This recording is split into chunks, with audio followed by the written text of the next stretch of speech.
려분, 예전 가족 살림첩 넘기다 보면 막 깜짝 놀랄 때 있지 않나요? 아, 그쵸. 막 안전벨트도 안 하고 차 뒷좌석에서 막 뛰노는 그런 거요. 맞아요. 그땐 그게 지극히 평범한 일상이었는데, 지금 우리의 렌즈로 보면 진짜 아찔하잖아요. 네, 시대가 바뀌면서 사회적 기준이 완전히 이동한 거니까요. 과거엔 뭐 그냥 가벼운 장난으로 넘어갔던 것들이 이제는 아주 엄격한 현미경 아래 놓이게 된 거죠. 바로 그 렌즈의 차이가 오늘 우리가 깊이 있게 파헤쳐볼 핵심입니다. 최근 부산 북갑 보궐선거 유세 현장에서 불거진 이른바 오빠 호칭 강요 논란인데요. 아, 네. 최근에 꽤 시끄러웠던 사건이죠. 본격적인 이야기에 앞서서 꼭 짚고 넘어갈 게 있습니다. 오늘 다루는 내용이 양당이 얽힌 꽤 민감한 정치적 이슈잖아요. 네, 아무래도 선거철이니까요. 그래서 저희는 어떤 특정 진영을 지지하거나 비판하려는 게 절대 아니라는 점을 분명히 할게요. 그저 원본 기사들에 나타난 팩트 그리고 양측의 주장을 객관적으로 전달만 해드리겠습니다. 좋습니다. 사건은 2026년 5월 3일 부산 구포시장에서 벌어졌어요. 더불어민주당 정청래 대표가 하정우 후보의 지원 유세를 하던 중이었죠. 네, 시장 유세니까 막 사람도 엄청 많고 정신없었겠죠. 그쵸.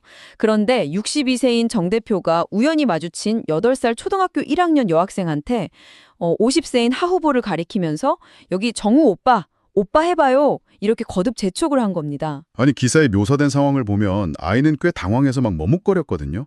그런데도 호칭 요구는 계속됐고 심지어 하 후보는 그 옆에서 좋다고 박수를 치면서 호응을 했어요. 네, 아이 입장에서는 꽤 당황스러웠을 상황이죠. 그러니까 만약에 동네 놀이터에서 처음 보는 60대 어린이 8살 아이한테 저기 50대 아저씨를 오빠라고 부르라고 했다면 다들 엄청 이상하게 쳐다봤을 거 아니에요? 당연하죠.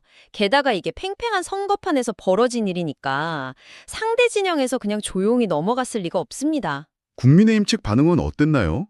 보나마나 엄청 거셌을 것 같은데요. 맹공을 퍼부었죠. 단순한 실언이 아니라 명백한 아동 성희롱이자 아동 학대라고 수위를 확 높였습니다. 와, 아동학대요. 수위가 진짜 높네요. 네, 특히 주진우 의원은 성인 직장 동료에게 오빠 호칭을 강요한 게 성희롱에 해당한다는 그 실제 법원 판례까지 끌어왔고요. 아, 판례까지요? 네. 그리고 한동훈 전 위원장도 처음 보는 50대, 60대 남성들이 어린아이에게 그런 행동을 하는 게 과연 정상이냐면서 직격탄을 날렸습니다. 근데 잠깐만요. 시장 유세장에서 벌어진 일에 직장 내 성희롱 판례까지 들이대는 건 약간 과한 정치적 공세 아닌가요? 그렇게 볼 여지도 충분히 있죠. 아이에 대한 진짜 걱정이라기보다 선거철이니까 상대방 약점을 꽉 물고 늘어지는 느낌도 좀 들거든요.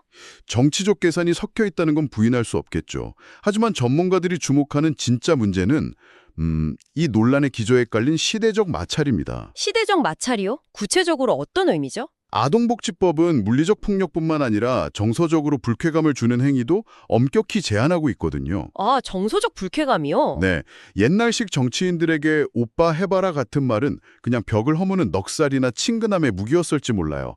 하지만 현대 유권자들에게 그런 행동은 개인의 경계를 무리하게 침범하는 성인지 감수성 결여로 해석되는 겁니다. 그러니까 이건 마치 1990년대 종이 지도를 들고 2026년에 복잡한 도심을 운전하는 꼴이네요.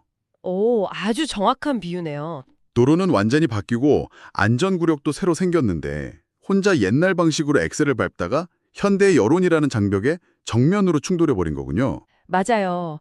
근데 더 흥미로운 건 하 후보 측의 반응이에요. 이 논란에 대해서 대응할 계획이 없다고 선을 걷거든요. 대응을 안 한다고요?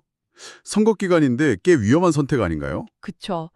그래서 언론들은 이걸 단순한 일회성 해프닝이 아니라 유권자를 대하는 정치인들의 태도라는 더 큰 맥락의 사가치대로 분석하고 있습니다. 맞아요. 이게 단순히 아이와의 어색한 순간 하나로 끝나는 문제가 아니라는 거잖아요. 그 하정우 후보가 예전에 다른 논란도 있지 않았나요? 네, 예전에 시장 상인들과 악수하고 나서 자기도 모르게 손을 막 털거나 닦는 듯한 모습이 포착돼서 역풍을 맞은 적이 있죠. 기억나요. 본인은 손이 저려서 그랬다고 해명하긴 했지만요. 네. 그리고 정원호 후보 사례도 있습니다. 경영난을 토로하는 남대문 시장 상인에게 소비 패턴이 바뀐 거니 컨설팅을 받아보라고 약간 가르치듯 말해서 크게 질타를 받았죠. 그러니까 그 세 사건 모두 본질이 맞닿아 있네요. 정확합니다.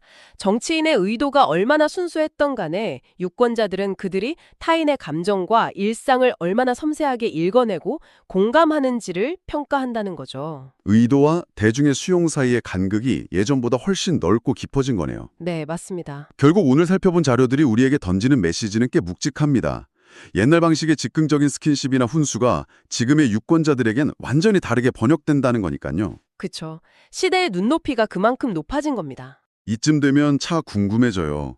모든 행동이 스마트폰 카메라에 실시간으로 담기고 그 짧은 찰나가 수백만 명에게 해부되는 이 시대에 말이죠. 네. 과연 정치인이 유권자와 계산 없이 진짜 사람 대 사람으로 소통하는 게 가능하긴 할까요? 아니면 현대 정치라는 건 끝없이 완벽하게 안무가 짜여진 한편의 연극일 수밖에 없는 걸까요? 참 어려운 질문이네요. 네. 다음에 정치인이 시장에서 악의와 인사하거나 상인들과 악수하는 모습을 보실 때 여러분도 한번 고민해 보시기 바랍니다.